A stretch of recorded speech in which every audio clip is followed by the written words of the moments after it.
자, 인근 군피파 정책에 대해서 물어보셨어요. 자, 일단 이제 문제를 읽어볼게요. 외환의 유입으로 평가 정책이 일으킨 정책이고 그 정책으로 인해서 상대국이 피해보게 되는 것이라고 생각하면 될까요? 이렇게 됐는데 일단은 이제 요거를 하는 주체가 중요하죠. 그러면 해당 그 국가가 평가 절하를 시키는 거예요. 일단 이제 인근 군표 정책의 기본 개념 중에 하나가 뭐냐면 자국의 화폐 가치를 조작을 하는 거거든요. 그래서 평가 절하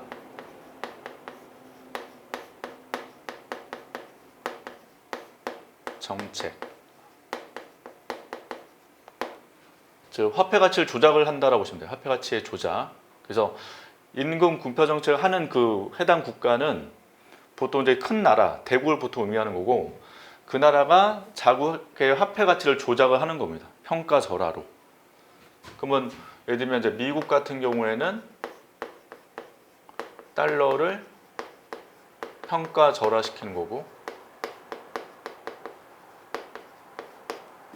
그럼 달러를 평가 절하시키게 되면 미국 입장에서 외국에다 물건을 팔 때 가격이 싸지는 거죠. 그래서 수출재 가격이 떨어지기 때문에 수출이 증가하게 되거든요.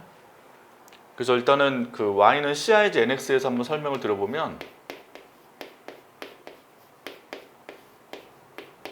NX.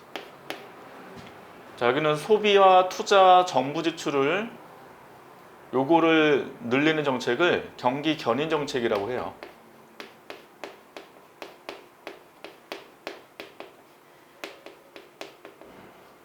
근데 지금 정책이니까 정부 지출이 좀 들어가죠. 그래서 경기 견인 정책의 대표적인 사례는 확대 재정 정책이 들어가는 거예요.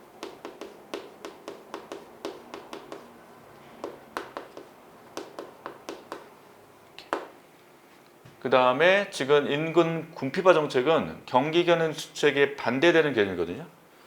그래서 순수출을 늘리게 한 정책이에요. 요 NX를 늘리게 한 정책. 이게 인근 군피파 정책.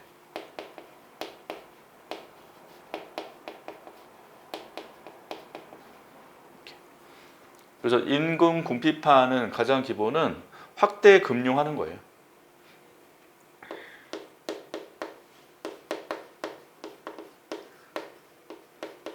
확대 금융 정책.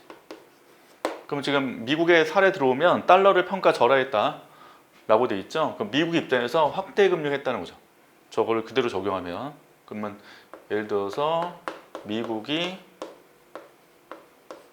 확대 금융을 해요. 금융. 그럼 확대 금융하면 미국에서 돈을 풀었다는 거죠. 미국 내에서 풀었기 때문에 달러 가치가 하락을 할 거고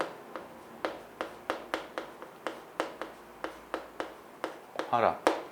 그럼 미국의 달러 가치 하락하기 때문에 미국 입장에서는 대외 수출이 증가를 합니다. 미국 쪽에서는. 근데 이제 대비되는 나라 만약에 한국이라면 우리나라 어떻게 돼요? 미국이 달러 가치 하락된 것만큼 한국은 원화 가치가 상대적으로 올라가는 거죠. 상승. 우리나라는 상승하니까 우리나라는 수출은 뭐하고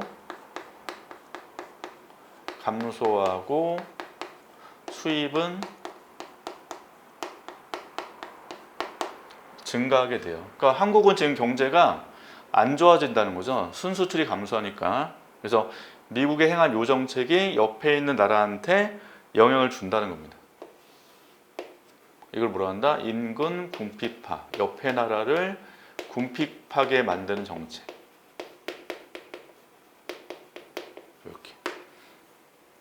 자, 이걸 이제 모형으로 좀 보고 싶으면 그 ISLN BP를 가지고 해요.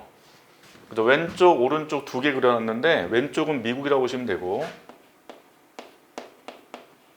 오른쪽은 한국이라고 보시면 되거든요. 이렇게.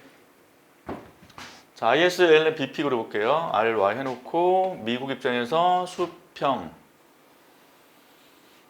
이 수평이 의미하는 바는 완전한 자본이동.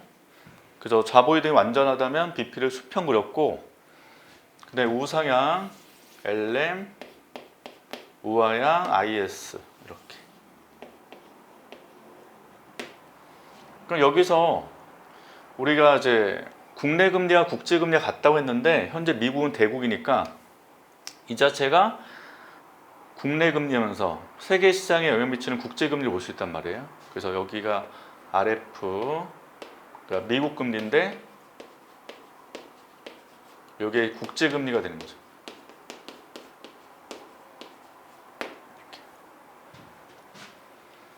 자, 그럼 한국도 똑같이 미국 금리가 있단 말이에요. RF에서 수평으로 그리시게 되고 LM을 우상향, IS를 우하향 이렇게. 그럼 교차점에서 여기가 IS, LM 만날 때는 국내 금리고 BP 자체는 국제 금리고 R을 RF 이렇게 표시하죠. 그래서 국민소득이 여기서 우리나라는 Y0로 결정되고 미국은 YF로 표시할게요. 이렇게. 자, 그럼 지금 미국이 뭐 했냐면 임금 궁핍화 정책을 실시했대요. 확대 금융했대요. 미국 쪽에서.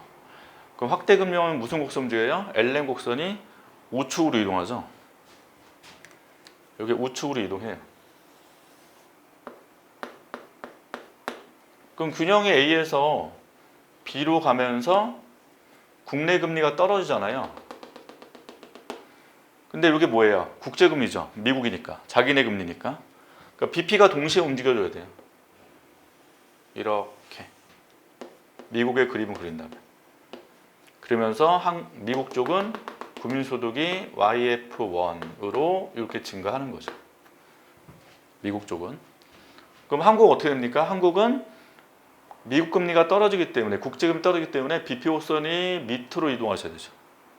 밑에 쪽으로.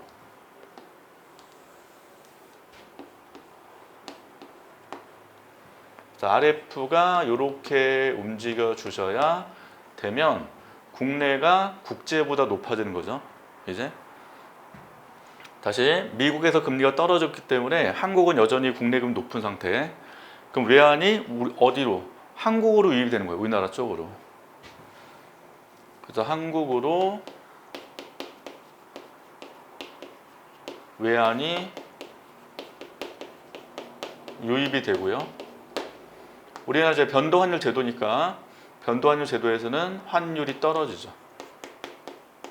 환율이 하락. 그러면 순수출이 감소. 그럼 우리나라는 IS 곡선이 왼쪽으로 이동합니다. 좌측으로 이동. 그래서 IS가 왼쪽으로 이동해줘야 돼요. 이렇게. 우리나라 균형점은 여기니까 국민소득은 Y1으로 감소하죠. 그래서 임금 궁핍화하면 미국 쪽에서는 국민소득이 증가하기 때문에 경기 부양 효과가 있지만 옆에 있는 나라는 한국은 뭐한다? 국민소득이 감소하게 된다.